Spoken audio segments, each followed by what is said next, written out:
Мектептерде орамал тағуға тыйым салу туралы шешім күшін жойған жоқ.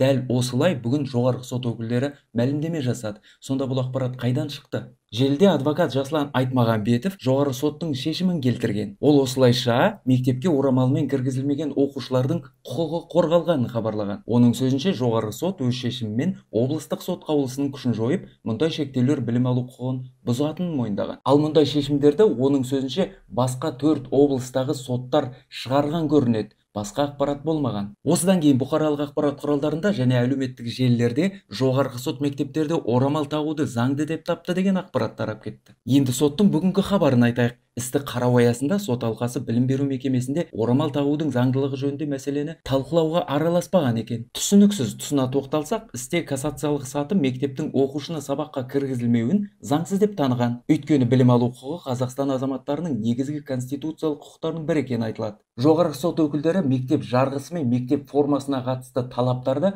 ата-аналар сақтауға жауапты екенін айтып отыр. Демек түсінгеніміз, Қазақстан бойынша мектептерге орамалмен келуге әлі де болмайды. Оған тыйым салынған. Алайда бір түсінбеген тұсымыз бар. Енді құқығы қорғалған оқушылар мектепке орамалмен кіре ала ма?